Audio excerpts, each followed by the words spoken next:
Olá, boa tarde. Vamos aí para mais um ciclo de palestras da Escola de Química. Hoje estamos recebendo o professor Fernando Pellegrini. Vou passar a palavra à coordenadora do curso de Engenharia Química, a professora Raquel Massad, para que ela faça a apresentação do nosso palestrante. Boa tarde, pessoal. Eu sou Raquel Massad, coordenadora da Engenharia Química Noturno, desculpa. Vou apresentar hoje o professor Fernando Luiz Pellegrini Pessoa, que vai ministrar uma palestra para a gente sobre fluido supercrítico, o fator crítico de sucesso na exploração do pré-sal. Fernando e eu, a gente é parente acadêmico, né? Fernando é meu pai acadêmico e eu tenho muito orgulho de estar aqui nesse momento apresentando ele para vocês. Fernando é velho conhecido da Escola de Química, né? Se aposentou recentemente como professor titular e foi trabalhar depois da saída da escola, que ele não saiu de verdade, né? Continua lá com a mesinha lá na sala que eu compartilho com ele e continua também na pós-graduação da Escola de Química, no EPQB. Mas ele oficialmente saiu da graduação da Escola de Química e está como professor colaborador, mas atualmente trabalha no Senai Cimatec, na Bahia, né? E é isso aí. Vamos ouvir um pouquinho sobre o Fernando. Peço que vocês, sobre a palestra do Fernando, peço que vocês mantenham o microfone desligado, tá? E se quiserem, na hora que ele quiser abrir para perguntas, a gente vai, se inscrevam no chat e a gente pode passar a palavra para vocês, ou então vocês escrevam a pergunta de vocês no chat que a gente faz a pergunta para ele, tá bom? Então, obrigada, Fernando, novamente pela sua disponibilidade em estar aqui com a Escola de Química, né, e passar a palavra para você. Então, tá bom. Boa tarde. Agradeço aí mais uma vez a participação. Como eu digo, é sempre um prazer aqui, né? Na Escola de Química, tem os alunos também do Cimatec aí vendo. Essa é uma palestra que o título, né, é bem sugestivo, né? Fluido supercrítico. Aí os meninos, pô, o que é que vem a ser isso? Supercrítico, né? Parece até o pessoal aí, os super-heróis, né? Agora ainda vem o impacto, é pré-sal, fator crítico de sucesso. Então, a palestra é exatamente essa. Eu gostaria de agradecer a Raquel, que ainda deu uma melhorada aí nos slides. O pessoal diz que eu sempre coloco meus slides no caos total. Letras diferentes, cores diferentes. A Raquel deu uma melhoradazinha. Eu espero que não tenha perdido nenhum slide para eu poder não me enrolar aqui. Mas a ideia... Oh, não está passando. Por que não? Travou. Passou, pronto. Então, vamos lá. O pré-sal está aí, né? Águas profundas, exploração offshore, dentro do mar. Você chega até 7.000 metros de profundidade para retirar. Veja o investimento, né? Que foi previsto, né? 600 bilhões de dólares, 20 bilhões para pesquisa, 100 bilhões, 180 bilhões de instalações submarinas, e assim vai. São 600 bilhões de dólares. É claro, se você faz um investimento de 600 bilhões de dólares, é que você vai ganhar 1 trilhão, né? Então, é um investimento muito grande e muita coisa envolvida. Eu vou começar mostrando aqui umas reportagens, né, que saíram do tipo decisão equivocada sobre o uso de risers com tubo fluxo que coloca em risco a produção do pré-sal. 1 ano atrás, 2 anos atrás, um colega do CEMPES mandou, pô, se lembra, professor, que você deu uma palestra aqui dizendo o perigo da reinjeção do CO2? Aconteceu. Bom, aí vem, né? O que é nessa notícia? Tubo flexíveis no riser do poço do pré-sal. Altíssimo nível de corrosão provocado por H2S e principalmente pelo CO2. Então, essa foi a conclusão do pessoal que estava analisando, né? Aí ele fala, ó, os tubos flexíveis foram anunciados como sendo a nova fronteira de tecnologia. Então, quando colocou lá, era coisa nova, né? Inovação, capaz de suportar pressões internas até 600 atmosfera e gases corrosivos. Só que corroeu. E aí, como resolver? intensificar os estudos para conhecer o problema. Quer dizer, a Petrobras perdeu um monte de tubo flexível e buscar novos materiais que substituam o atual. Ele mesmo fala, até agora não tivemos sucesso. Até agora não há uma solução confiável. Aí vem outra reportagem, né? Petrobras negocia aditivo em contrato de equipamento para pressão em busca de segurança. Então, uma das soluções que a Petrobras obteve do pessoal que vendia é troca tudo com tubo flexível, a gente não tem uma solução. E a Petrobras fala, no segundo caso, houve uma falha de corrosão de CO2. Então, ele está batendo o seguinte, ó, o CO2 é o que é o problema, o CO2 que é o problema, né? Aí você vê aí a continuação, né, da notícia. Os hazers com dupla proteção na junta para evitar novas infiltrações de água do mar. Serão utilizados inicialmente apenas nas novas operações. Então, o que fazer com as antigas? Trocar tudo, botar tudo novo, isso aí são bilhões, né? Mas por que isso? Como é que aconteceu isso tal? Então, essa palestra, na verdade, é mais uma provocação para vocês. O pré-sal, ele tem poços com altíssima pressão, né? A temperatura varia de 80 a 120 graus, a pressão vai até 700 bar, tem poços de 20% de CO2 até 70% de CO2, então a quantidade enorme de CO2 lá dentro, seja dióxido de carbono, ou seja, esse poço, os poços do pré-sal, né? Tem uma quantidade enorme de CO2 e uma pressão altíssima. Então, é um problema desconhecido, tá? E a Petrobras vem estudando aí com vários projetos o que está acontecendo. Então, aqui eu vou mostrar a você o seguinte, quais são os desafios? Eu vou, é claro, baseado numa revisão biográfica, quais são os desafios que aparecem. E também mostrar o seguinte, como a academia mostra esses resultados que pode solucionar esses desafios. Aí vocês vão ver, nós vamos discutir aqui, né? E é mais uma provocação para tratar o problema. Então, eu vou começar o seguinte, o que é fluido supercrítico? Eu sei que tem um monte de pessoas estudando, mas nunca ouviu falar de fluido supercrítico. Então, vamos definir aqui. Ó. Vamos definir o fluido supercrítico, quais propriedades, comportamentos. Isso aí vai ser bem rápido. Então, está aí uma figura, tá? Diagrama de fase, substância pura, onde eu tenho aqui CO2, né? Temperatura na abscissa, na ordenada a pressão. E esse diagrama aqui todo mundo conhece. Então, um fluido supercrítico, qualquer substância pode ser um fluido supercrítico. Todo fluido, toda substância tem uma temperatura crítica e uma pressão crítica. Quando a condição operacional, temperatura e pressão, está acima da temperatura crítica e da pressão crítica, a gente diz que esse fluido é um fluido supercrítico. Então, está aqui a região do fluido supercrítico.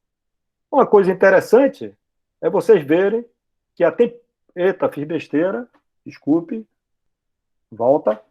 Para vocês verem aqui o seguinte, a temperatura crítica do dióxido de carbono, do CO2, que o pessoal está dizendo aqui, correto, é 31 graus Celsius. Da água, 374 graus Celsius. Então, essa é a temperatura crítica do CO2. A pressão crítica do CO2, 74 bar, mais ou menos, 73,8 bar. E da água, 221 bar.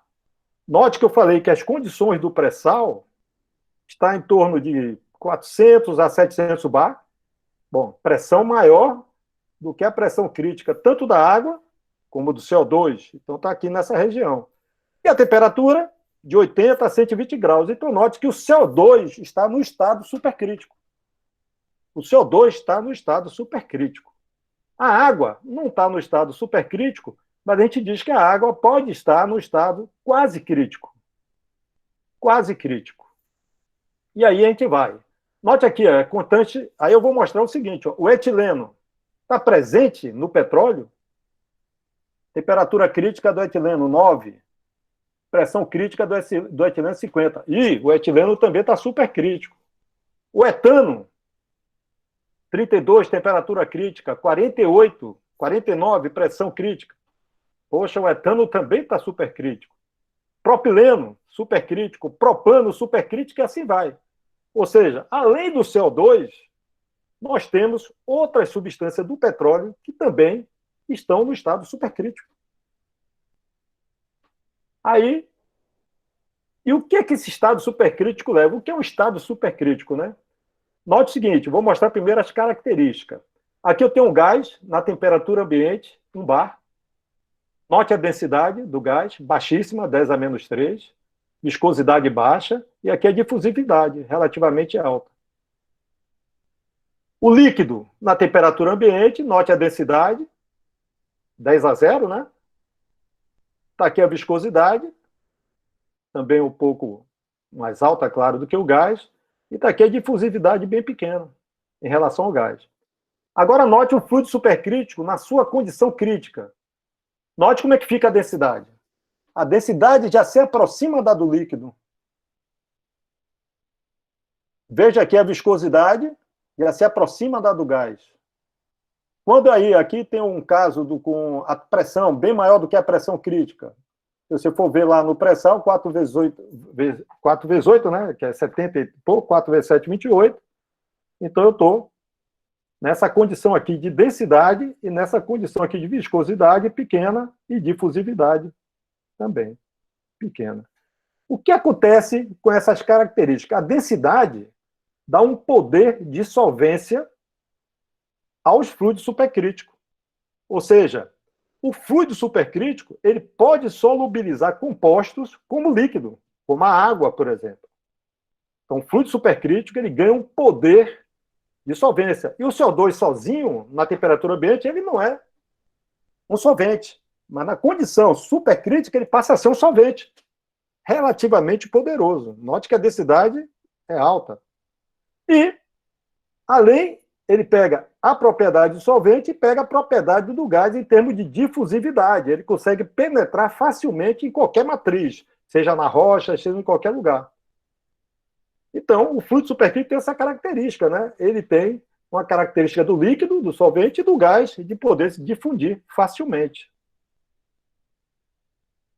Ele, como eu falei, ele combina as propriedades dos gases e líquidos na parte do poder de solvência e na parte do poder de difusão dos gases.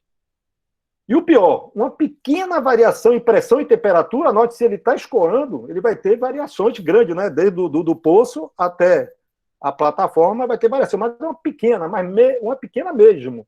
Temperatura, uma variação de temperatura e pressão, você pode ter grandes mudanças na propriedade. Aqui só um exemplo, eu tenho uma curva aqui de solubilidade, né? Uma curva característica de solubilidade de um soluto no fluido supercrítico. Na abscissa eu tenho uma pressão, aqui eu tenho uma pressão ambiente, note que a solubilidade é baixa, na temperatura constante.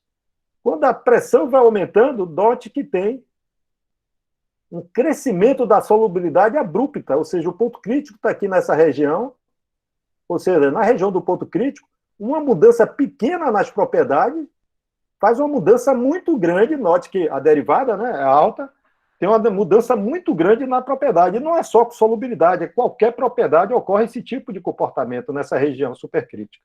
Tá? Então, tem que ter muito cuidado com o comportamento desse fluido.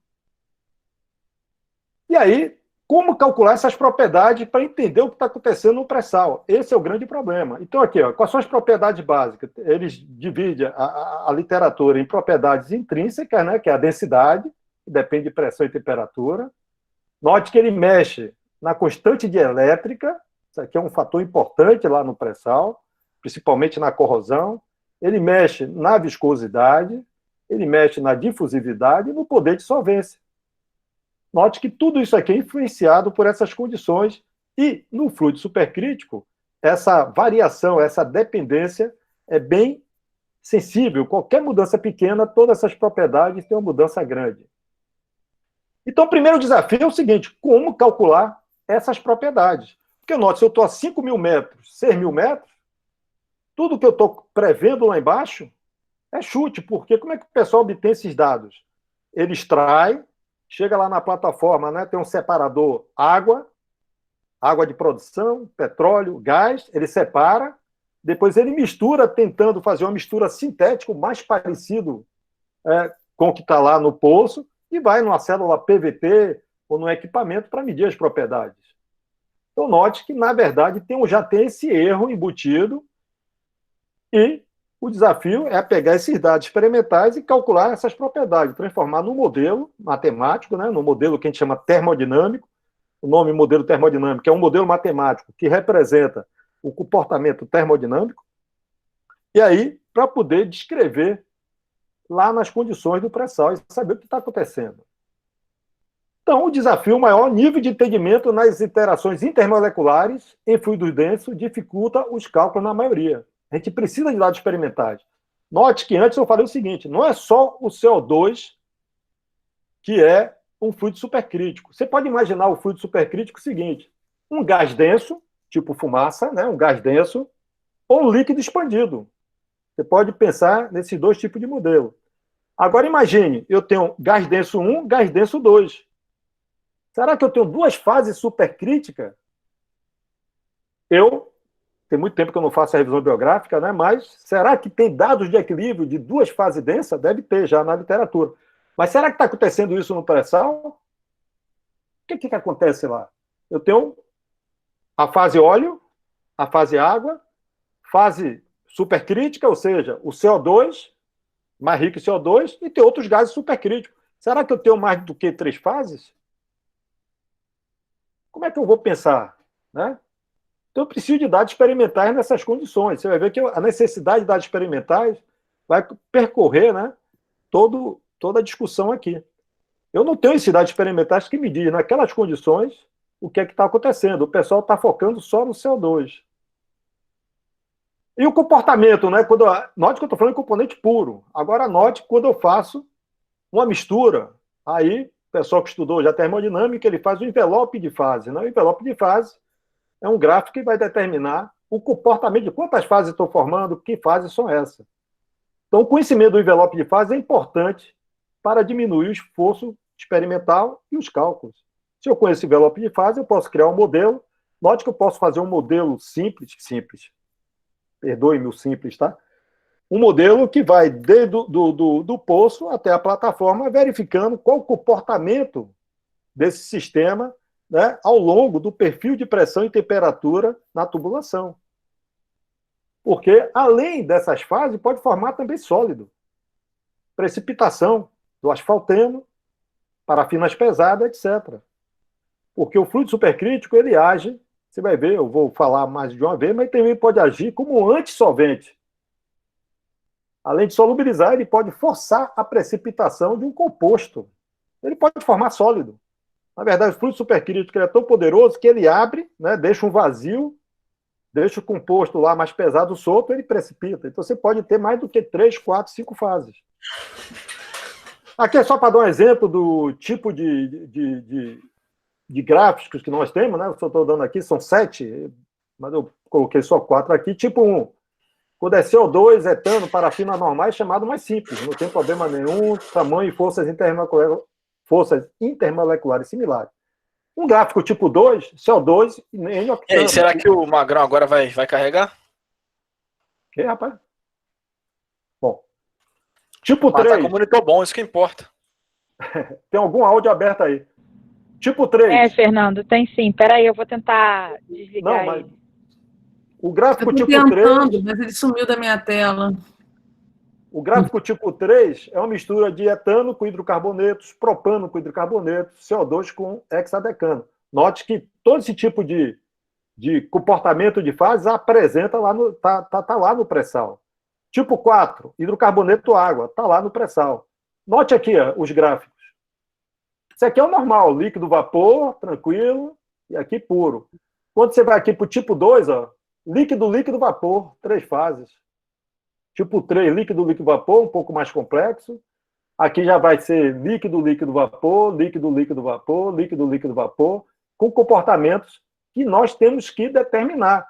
Porque se você disser, nessa condição eu estou homogêneo, então eu vou supor que minha produção vai ser bem maior do que se ele for um escoamento bifásico. Então, esse tipo de cálculo para saber o que é que eu tenho lá embaixo, como é que está. Note que, além disso, tem vários problemas, né? Por exemplo, nós fizemos um estudo que o pessoal botava sequestrante. Sequestrante é um composto químico para poder acabar com H2S. Eu tenho uma concentração de H2S 500, 700 ppm lá no poço, mas tem que chegar na plataforma com 5 ppm.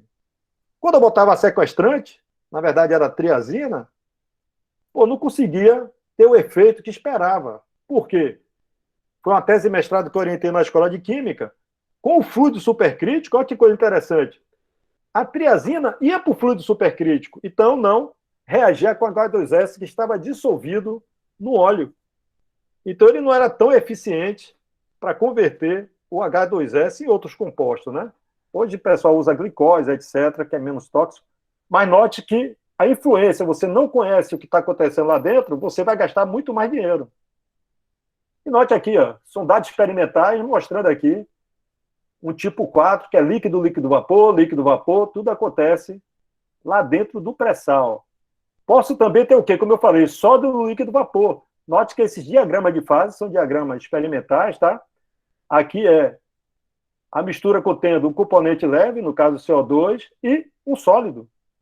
Ou seja, você tem equilíbrio, gás, líquido e sólido. Isso acontece no pré-sal. Outra coisa que pode acontecer no pré-sal que a gente tem que prever, né? Que é a condensação retrógrada. Condensação retrógrada, para explicar para os meninos aí que estão começando, se é que tem alguém, aqui, ó. Nesse ponto A, eu tenho só gás. Só tenho gás. Uma temperatura alta, uma pressão alta. Ele vai escoando. Ele vai escoando para chegar à plataforma, vai perdendo pressão. Se a pressão vai diminuindo, o que a gente supõe? Pô, nessa alta pressão só é gás, eu vou diminuir a pressão e continua formando gás. Continua formando gás, continua formando gás. Quando ele chega no ponto B, chegou no ponto de bolha. E formei líquido. Aí ele vem para a região de líquido, gás. Então isso que é a condensação retrógrada. Você está abaixando a pressão e começa a formar líquido. Então note, você tem uma região de líquido, que você não quer, né? Você quer um escoamento homogêneo, mas aqui começa a ter um escoamento heterogêneo, e aí ele volta de novo a gás. Então você teve uma condensação retrógrada. Então, quando você tem a presença de gás nos reservatórios, nos poços, você tem esse tipo de fenômeno ocorrendo facilmente lá. E tem que ser predito antes, para poder você ver a estratégia de extração. Então, note que a gente necessita de modelo para prever, nas condições do pré-sal, esse tipo de comportamento, para ver se acontece ou não. Aí eu vou mostrar agora alguns desafios. Note o seguinte, aqui são dados experimentais, aqui é a região supercrítica do CO2, só para mostrar o seguinte, ó, o que acontece? A água está solubilizada no CO2. O CO2 passa a ser solvente da água. Ele fica com uma certa concentração de água na fase supercrítica. Então, na fase supercrítica não tem só CO2, como eu vejo aí a maioria dos cálculos por pré-sal. Ele tem CO2 e água. Não tem jeito. O CO2 vai solubilizar a água. Então está aí o exemplo. Então, são dados experimentais, não sou eu, né? E qual seria o modelo físico ou físico-químico? Será que é esse aqui? Ou seja, eu tenho uma rocha, representada aqui pelo carbonato de cálcio. Eu tenho aqui, ó, como é que é a camadinha aqui, limite aqui, que é água, óleo, etc. Tem o CO2 e água. Note que eu tenho aqui eletrólitos, né? Cargas. Essa carga está na água. Será que ela pode ir para o CO2? O que é que eu falei? O CO2 foi descoberto em 1800 e pouco, ou muito, na verdade, solubilizando um sólido, um sal. Ou seja, a minha suposição, não tem experimento, isso aí é minha suposição, que quando ele está nessa condição do pré-sal, ele solubiliza a água. Note que ele tem outros compostos, etano, metano, tal, que está misturado. Eles trabalham como a gente chama corsolvente, né, ou modificador. Então a água, ele já dá uma polaridade, né, ao CO2, ele é quase apolar, ele só tem momento quadripolo, mas ele dá uma polaridade no CO2. E, no meu modo de ver, o que está acontecendo? O CO2, com essa água solubilizada e outros compostos servindo como corsolvente, ele solubiliza o carbonato, como solubiliza o NaCl. Ou seja, ele solubiliza os sais para a fase supercrítica. Por isso que a corrosão é maior. É minha suposição. Será que é? Isso é um desafio. Isso é minha suposição. Entendeu? Eu vou mostrar também os gráficos constantes de elétrica aqui. Já estou adiantando, né? No caso, o efeito é interessante na constante de elétrica. Quando eu estou nessas condições altíssimas, a constante de elétrica da água, que é 73, 74, unidade constante de elétrica, ele cai para 8. Ou seja, a constante de elétrica é que faz com que o sal se dissocie. Se ele está em 74 normal e ele dissocia, quando ele cai para 8, ele continua dissociando e na menor condição. A constante de elétrica do CO2 já é zero, quase zero, nas condições ambiente. Quando ele vai para o supercrítico, ele já sobe para 3, 4, 5. Ou seja, já fica comparável à água. Ou seja, será que esse sal que está indo para o CO2, que eu suponho, não está dissociando lá no CO2 também, já que ele tem uma constante de elétrica, que pode dissociar, não completamente talvez, mas parcialmente? Por isso que a corrosão é maior? Então, nesse modelo aqui, eu teria solubilização do sal e da água no CO2 e a dissociação desse sal na fase tanto líquida, no caso na fase aquosa, como na fase supercrítica, né? Pelo menos é o que eu acho. Então, seria um desafio. E a forma de cálculo que a gente faz hoje? A gente faz usando a equação de estado. Peng-Robson. Já estudaram as equações de estado, na verdade, eu uso a equação de estado e saio para calcular o diagrama de fase. Aqui só alguns exemplos rápidos. Sistema CO2 N-butano, você vê aqui os dados experimentais são os pontinhos. Aqui um Peng-Robson sem estimar parâmetro de iteração, você vê que o resultado fica um pouco fora. Quando eu estimo o parâmetro de iteração, 0,131, ele consegue representar satisfatoriamente os dados experimentais. Pô, muito interessante. Aí eu vou com a temperatura diferente, né? No N-butano é 310, eu aumento a temperatura, note que a representação já fica melhor. Você, poxa, salvou minha vida, né? Mas aí, quando eu coloco um terceiro componente, que é o C10, o decano, vejo que os dados experimentais estão nesse quadrado e aqui está a curva por Peng-Robson. Ou seja, numa temperatura piscina, né, se eu dividir aqui por 14, mais ou menos, vai dar... O 14 vai dar 100 bar, né? Vamos botar aí, 100 bar, mais ou menos. Então, aqui nessa região, eu estou prevendo com o meu modelo 2 fases, e, na verdade, ele está com uma fase, né? Ele fecha aqui. Então, note que qualquer modificação, eu não consigo calcular nas condições de supercrítica, eu não tenho um modelo ainda eficiente para calcular nessas condições supercríticas. Escoamento, aqui, ó, esse gráfico aqui é interessante, são dados experimentais do CO2 e o octacosano, um composto pesado do petróleo. Note nessa primeira aqui, nesse primeiro gráfico, eu estou a 700 bar, né, vai até 700 bar, a temperatura vai até 65 Celsius. Eu falei a você o seguinte, o pré-sal está em torno de 700 bar, vamos um campo que esteja em 700 bar, estou nesse ponto aqui, numa temperatura de 60 graus Celsius. Se eu estou escoando, ele vai abaixando a pressão. Então, note que nessa condição aqui, esses dois compostos, CO2 e octacosano, ele está no equilíbrio sólido-gás. Diminua a pressão, vou diminuindo. Ele vai estar o quê? No equilíbrio sólido-líquido-gás.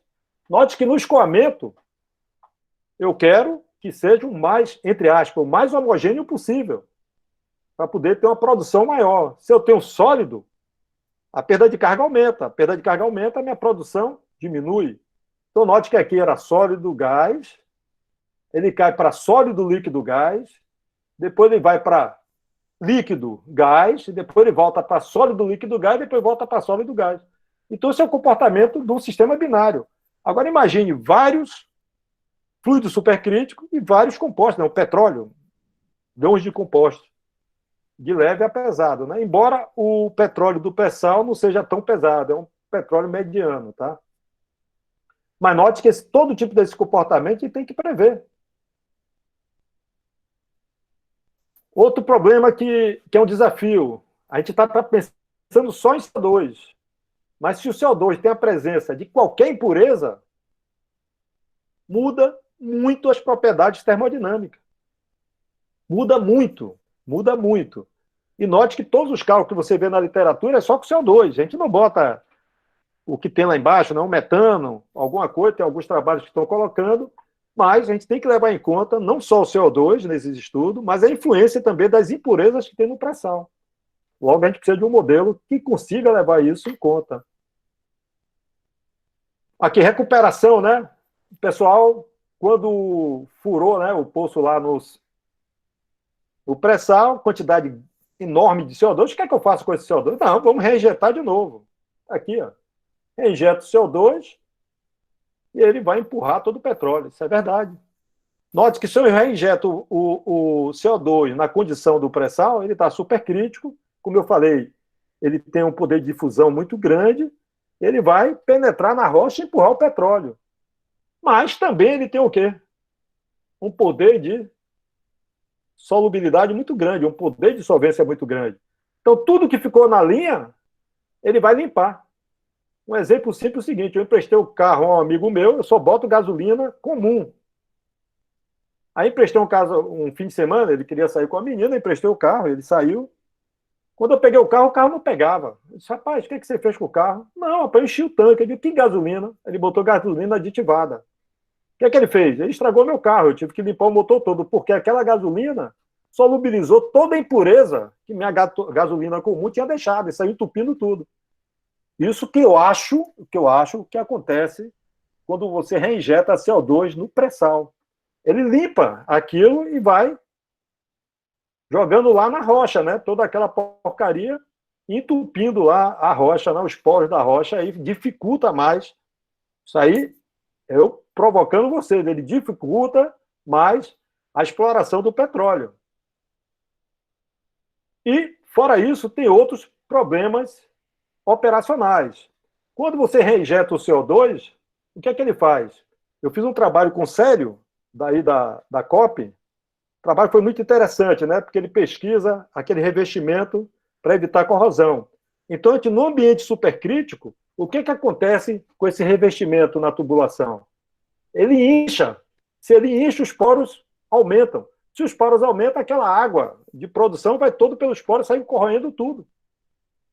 É um problema grave quando você reinjeta CO2.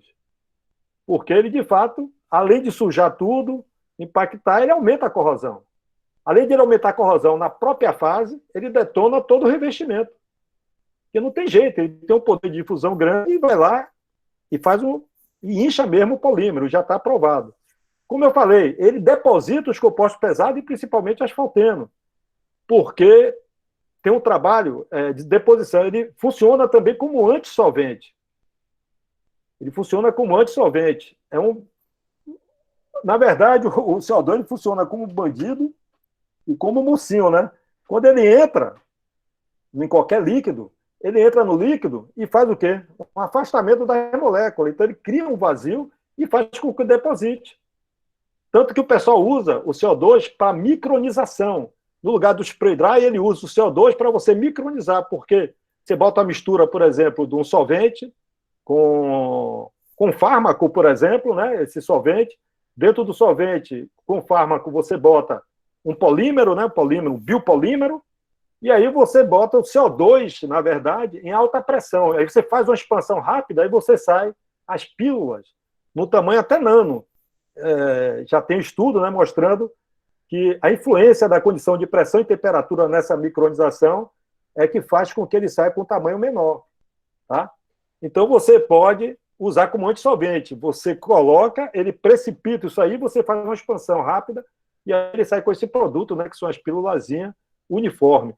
Então, se acontece isso e o pessoal usa esse fenômeno de antissolvente do fluido supercrítico, ele também está depositando asfaltando. E já tem alguns trabalhos, tanto na UFBA como na UNIT, com o Dariva, estudando o efeito do CO2 na deposição do asfalteno. Aí tem alguns estudos que mostram o CO2 desidratado, use de CO2 desidratado para evitar corrosão. Se tiver água, ele vai corroer. Como eu falei, ele solubiliza a água. O CO2 supercrítico pode danificar os selos de material elastômero e fornece condições para a ruptura da tubulação. Será que foi isso que aconteceu? Isso aí foi de 2004. Aí são dados mostrando CO2. CO2 supercrítico solubiliza a água. Aqui são os dados. Não tem jeito. Nessa fase, gás vai ter água. Na fase CO2 vai ter água, não tem jeito. O metano supercrítico, se o etano está supercrítico, é claro que o metano está. Ele solubiliza sólido nessas condições. Então está aqui curvas do enxofre e metano. Enxofre sólido e metano. Será que isso acontece lá no pré-sal? E aí eu fui pegando alguns dados. Esse aqui é um dado da mistura água, cloreto de sódio, mostrando o seguinte, que o sal está presente tanto na fase líquida como vapor em altas pressões. Aí são dados experimentais, não vou me ater a eles, só mostrando que existe dado na literatura, existe conhecimento, né, feito pelos pesquisadores, pelas universidades, como a Escola de Química, como a gente aí, mostrando o seguinte, ó, tudo isso pode acontecer nessas condições do pré-sal. Aqui, ó, a solubilidade, né, do enxofre em gás natural, mostrando que isso acontece, que ele vai para a fase gás natural. Vários autores aí falam, ó, a escolha do material é crítica para o custo, não tem jeito. Tem que levar em conta o que CO2 saturado com água é corrosivo. Tem que levar em conta que a água precipita, dependendo da diminuição em pressão. Necessário conhecimento de água em CO2, claro que com esse conhecimento você vai ver se é possível ou não solubilizar o carbonato, o NaCl e outros sais. O resultado são 10 vezes maior em baixa temperatura, não é o caso do pré-sal, só quando chega lá em cima, 25 graus.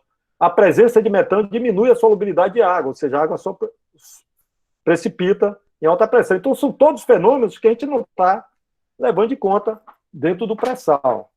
E note que os modelos que existem de pré-sal, de escoamento de pré-sal, a maioria que é vendido, que a Petrobras usa, são modelos monofásicos, né? Ou ele usa um modelo monofásico, ou ele usa um modelo que ele chama de black oil. Black oil é o seguinte, o pessoal faz uma análise lá no poço e ele sabe a razão, né, de água para óleo e para gás. Com isso ele faz o balanço de massa e ele tem a quantidade de água, de gás e de óleo lá no poço. Como a pressão é maior, geralmente a pressão é maior do que a pressão de bolha dessa mistura, ele está todo líquido. Mas ao longo do escoamento, o que acontece? A pressão vai diminuindo, perda de carga, e vai formando gás. Tá? Então, a partir daí você começa a ver o seguinte, qual o comportamento, em que ponto ocorre esse comportamento, como é que calcula esse ponto de bolha, como é que... Então, tudo isso tem que ser estudado, senão a corrosão aumenta. Está aí alguns exemplos. A 5 bar, a corrosão é 5 milímetros por ano. Já 50 bar, note que eu falei 700 bar, é 15 milímetros por ano a corrosão. Então, existe pouca pesquisa sobre corrosão em aço com CO2 em pressões maiores que 50 bar. Então, o experimento mostra que taxa de corrosão é menor com CO2 em alta pressão e presença de água do que o expedito. Isso aí foi o autor, esse pesquisador que falou, né? Mas isso é um contraponto, né? Depois eu vou mostrar um gráfico que eu calculei, que saiu do lugar. Aqui outra coisa interessante, né? Quais são os sensores que eu tenho para medir as propriedades lá no pré-sal? Eu vou falar só do pH-metro.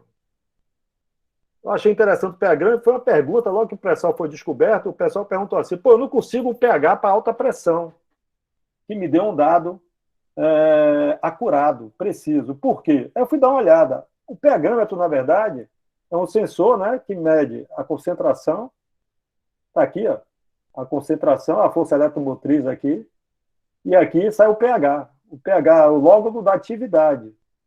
A atividade é o quê? Fração, né, concentração, vezes, no caso aqui, representado pelo coeficiente de atividade. E no medidor do pH-metro, o modelo que transforma o cálculo em pH, né, o sensor, né, a força eletromotriz em cálculo pH, esse modelo aqui simplificado, que é um Debye, chamado modelo Debye-Hückel modificado. Note que esse modelo não depende de pressão. Então, em pressões ambiente, não tem problema nenhum. Ele calcula. Mais alta pressão, não tem efeito nenhum de pressão. Então, não se consegue medir pressão alta ou pH em alta pressão. Então, aqui, alternativa 1. Eu posso usar só a molaridade. Então, está aqui. Também Atividade do H+. Como fazer, então? Qual o modelo de coeficiente de atividade que leva em conta a pressão? Ou eu uso uma equação de estado. Ou eu posso calcular gama com coeficiente de fugacidade daquele componente na mistura sobre coeficiente de fugacidade puro e uso a equação de estado para calcular o coeficiente de fugacidade. Mas eu não tenho esse modelo ainda. E os pH-metros continuam sendo uma dificuldade. Tem um trabalho que a gente está começando com a Petrobras, eu estou conversando com a professora Valéria, do Cimatec, ela me chamou para participar, ela desenvolve sensores, né? Então, a da demanda é o sensor de CO2. Mas é preciso de um modelo fidedigno para transformar qual a quantidade de CO2 que tem lá dentro. Então, o modelo, hoje, desenvolvido, é um grande desafio, principalmente para as propriedades que você tem lá no pré-sal. Aqui o que eu falei só, a constante dielétrica que eu falei da água, nas condições normais, e a curva aqui, ó, essa curva vai diminuindo, a constante dielétrica vai diminuindo com o aumento da temperatura e numa pressão de 20 megapascal, 200 bar. Ou seja, é aquilo que eu falei, a constante dielétrica da água cai, a constante dielétrica do CO2 aumenta. Se eu estou supondo, no caso é minha suposição, o meu modelo, tá? Que o CO2, com alto poder de solvência, solubiliza a água, já dá uma característica polar àquele solvente. Consegue solubilizar o NaCl e alguns sais. Como ele tem uma certa constante dielétrica, ele dissocia, logo vai haver corrosão.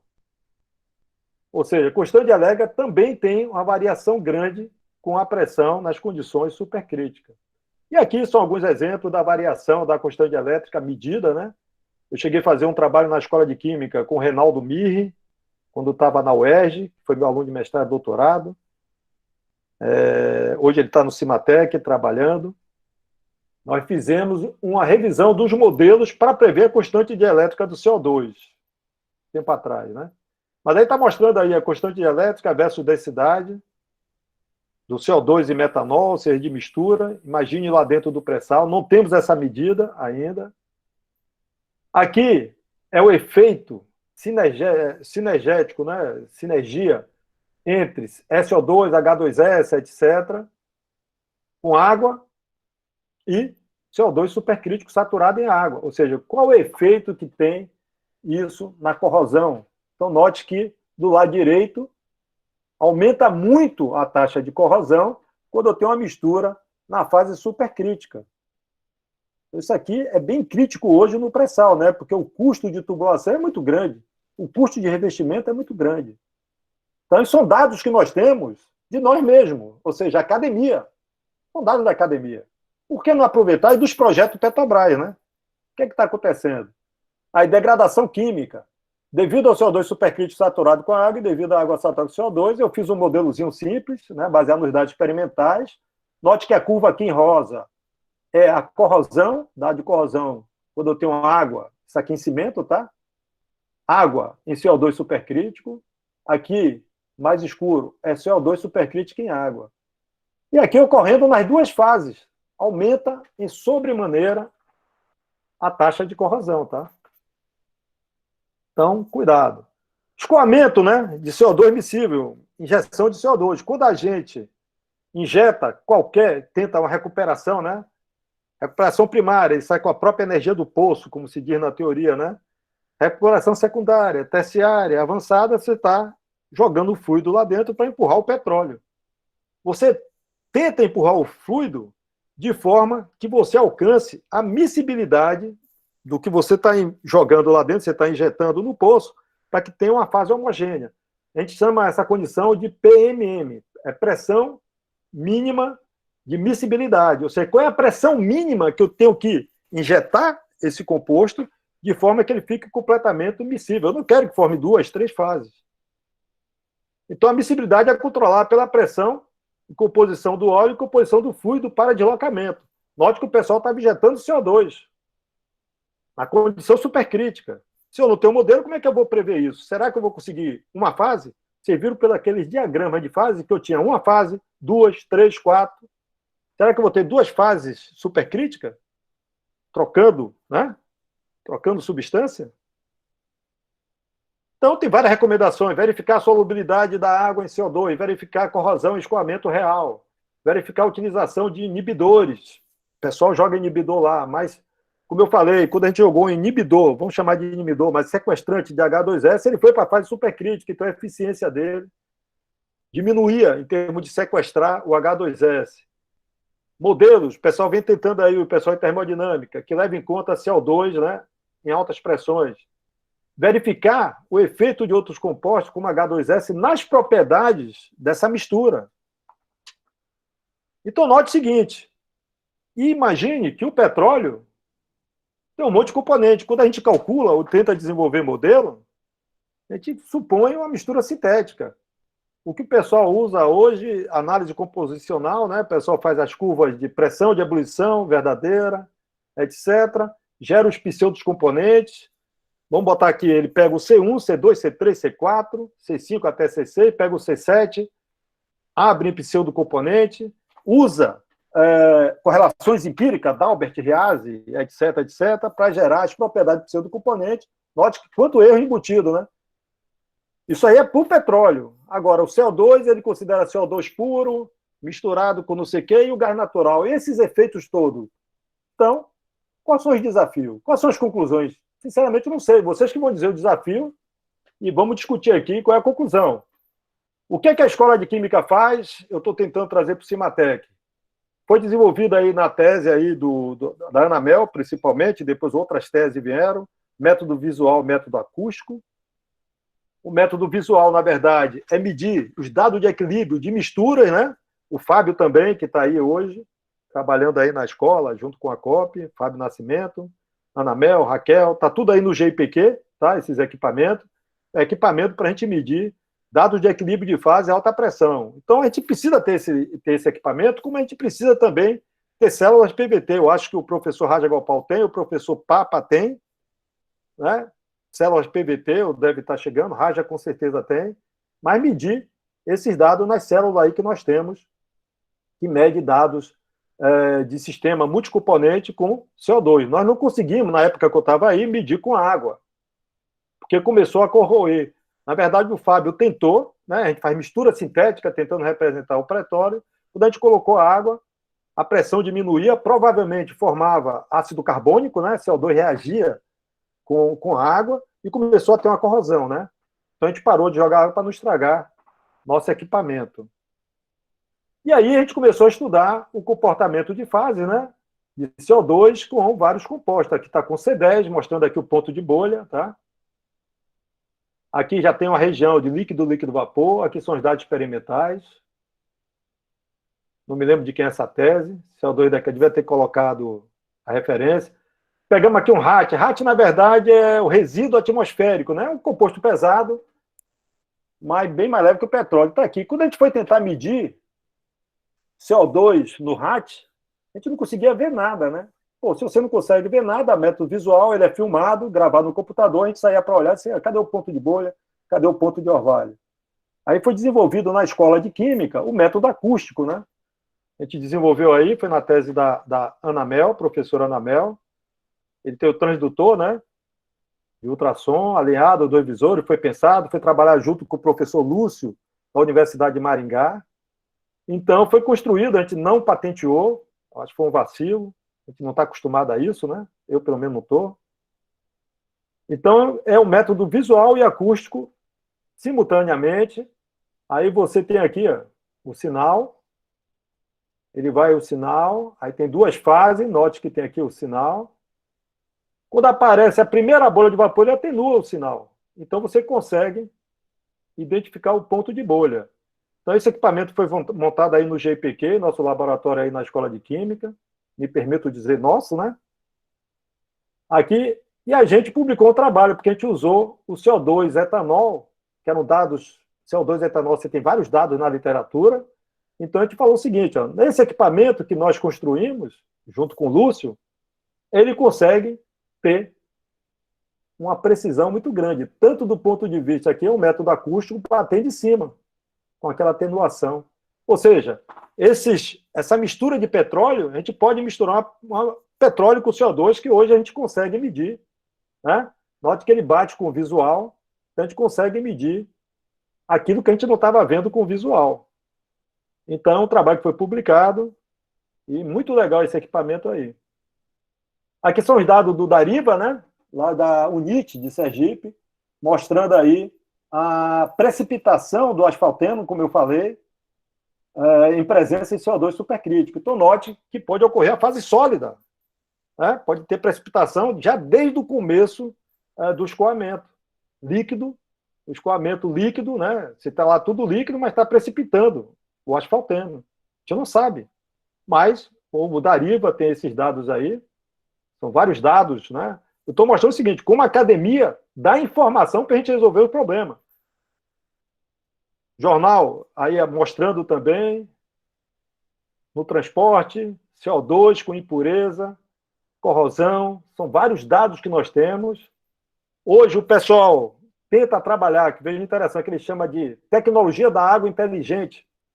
Ou seja, na hora de o pessoal tenta injetar água, ele pega agora a água, mistura com CO2 e coloca alguns sais, que ele está chamando de água inteligente. Ou seja, ele engenheira a água hoje e joga lá para poder, ele reinjeta, né? Na verdade, essa água inteligente, e o pessoal tem vários artigos publicados, eu não fiz uma revisão, mas ele consegue, com essa água engenheirada, ele consegue aumentar um fator de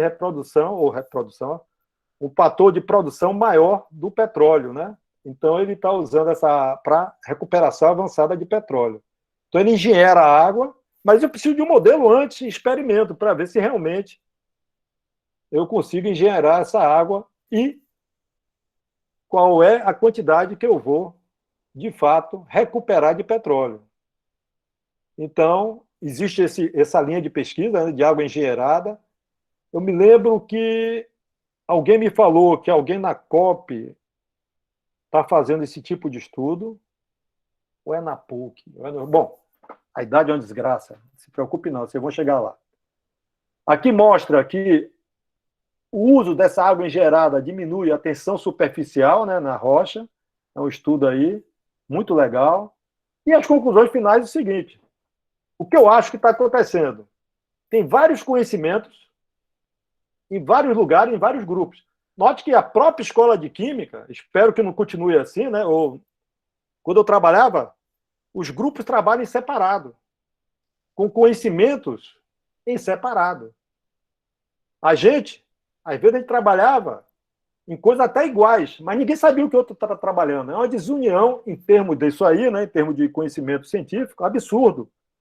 Se dentro da escola de química ocorre isso, que o pessoal é amigo, tal, luta por uma coisa só, imagine de uma universidade com outra, ou tal. Esse conhecimento fica difuso. Então, a Petrobras que investiu nisso, para mim, hoje, ela teria que fazer um grande projeto juntando esse conhecimento e transformando o seguinte, é assim que nós vamos resolver o pré-sal. Ou seja, só seria possível desenvolver tecnologia no pré-sal, viável técnica e economicamente, se o grupo de trabalho, tanto a universidade como a Petrobras, que tem experiência, com seus diferentes especialistas se envolverem. Por quê? Aí que vem, né? Todas as informações, conhecimento, know-how, know-why, não são trocadas entre esses grupos. Então, a gente tem que juntar, discutir, e note que tem corrosão, precipitação, tudo com CO2. Agora, imagine CO2 com outras misturas de fluido supercrítico. A sinergia, se a gente começar a trabalhar junto, quando eu vejo o pós-pandemia, né, minha visão otimista, é que vai haver essa sinergia. Eu tenho uma visão otimista, uma pessimista e uma normal, né? Não vai acontecer nada, vai voltar daqui a 6 meses, tudo igual, todo mundo sendo egoísta, etc. Então, a sinergia pode responder a todos esses desafios. E está claro que o tempo é curto para o desenvolvimento de tecnologia. Não tem jeito, é curto. Hoje é muito rápido isso aí. Que efetivamente possam levar a indústria a um ambiente competitivo. Então, a gente tem que juntar todos esses conhecimentos e trabalhar em conjunto. Existe a necessidade de correção desse fluxo de informações entre os grupos. Eu, medronho, que já somos do grupo de risco, Rogério também. Nós temos que, somos mais velhos, nós temos que levar isso aí, corrigir esse fluxo de informação e tentar fazer os grupos trabalharem juntos. Um plano de ação de forma a assegurar o quê? Que os resultados de qualquer estudo sejam divididos entre os grupos, com todos os know-how do projeto. Isso aí é fundamental, isso nunca acontece. Eu me lembro que eu fui convidado para ministrar uma palestra na Universidade de São Paulo, tinha outro palestrante da Unicamp, que tinha um prédio, e ele era de química. Então ele começou a primeira palestra até definindo o fluido supercrítico, depois fui eu, falei, se desculpe, mas a definição não está correta, físico-quimicamente, sei lá, falei, é isso, isso, isso. Aí mostrei, né, vários resultados do nosso laboratório, do GPQ. Então ele falou assim, eu preciso trabalhar com você, porque eu tenho muito dado, só que eu não sei, estou sabendo interpretar. Então já tem uns 7 anos, sabe quando a gente conversou de novo? Nunca. Nunca mais ouvi, inclusive, né? Conheço ele de nome, mas nunca mais ouvi, e ficou por isso mesmo, cada um com o seu resultado, e pronto. Então a gente precisa, de fato, um plano de ação para assegurar isso. É isso aí, pessoal. Obrigado. Estou à disposição. Estou à disposição de vocês aí para as perguntas. Aí é mais desafio do que qualquer outra coisa. Então, pessoal, obrigada, Fernando, pela excelente apresentação. Né? É sempre uma aula quando você apresenta uma palestra para a gente. Eu vou abrir para as perguntas agora. Raquel, um minutinho, Oi? eu vou encerrar a gravação, tá? Ah, tá. Obrigada, Fernando. Tranquilo? Mais uma vez, parabéns, né? Sempre uma Valeu. excelente palestra.